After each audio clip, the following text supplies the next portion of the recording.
now that you've finished parts 2 through 6, as well as the table, you can actually now finish part 1. So remember, this is part 1, but we asked you to write this section after you've completed all the other sections. And so this is actually a cover note presenting your situation analysis. So it's described in the rubric, if you look, so it's on page 2, and the cover note says, write the section after you've completed the other sections. Write a short cover note presenting your situation analysis to your supervisor or leadership team. Now, who you write it to, like if you are trying to tackle this challenge, who are you reporting to? And so this is a kind of real world exercise. If you get this right, you could actually use this to present your situation analysis to your boss. So it is about summarizing what are the key points that your boss or whoever it is that you're writing to, it could be your colleagues as well, you decide, who you would write to about something like this. What do they need to know to support you to take actions to tackle your challenge? Remember, the point of the situation analysis, it's not a university or academic or theoretical exercise. It's to help you then take action. It's to make more informed decisions and take better actions, because you should have by now a better understanding of what you know, what you don't know, in relation to your challenge, in relation to your question. So the point is, your situation analysis may be quite long and detailed, may have lots of information that you've looked at and considered, may have the references, the next steps. In your cover note, you want to boil all this down to a concise summary. You're writing to your boss, you say, dear sir, dear madam, I have carried out a situation analysis, and this is what I found. This is a situation, this is a challenge, this is a question I wanted to answer, and this is what I think is the best available answer to that question. And the answer to that question then means that we should take these next steps. I recommend, or I advise, or I suggest that we consider these next steps to tackle the challenge. So that is what the cover note is about.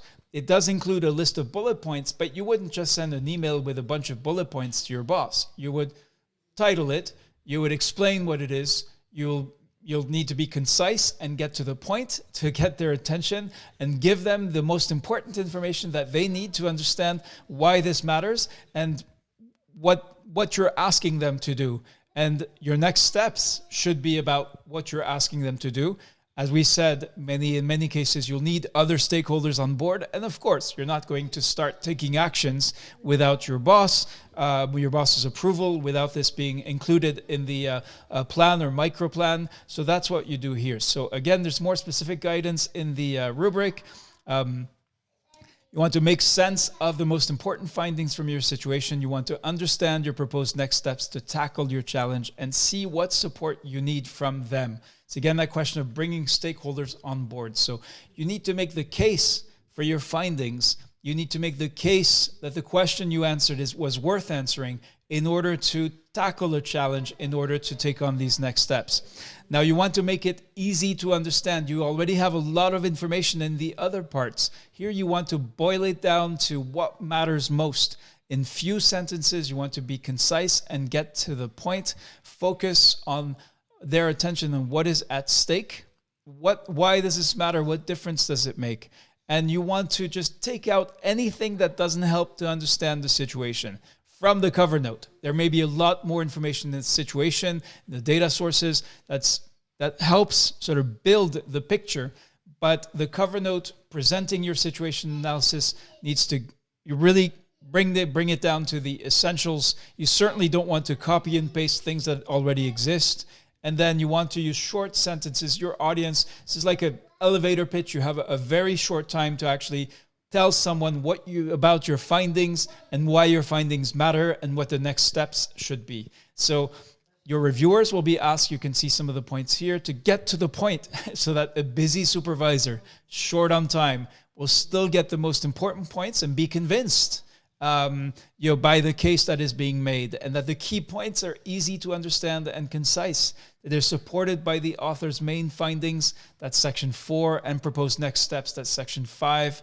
If not, tell the author how to improve the summary, how to improve other sections. That's what you'll be doing as a peer reviewer. So it's useful to look at here again, the current level of work. You can use this to self-evaluate.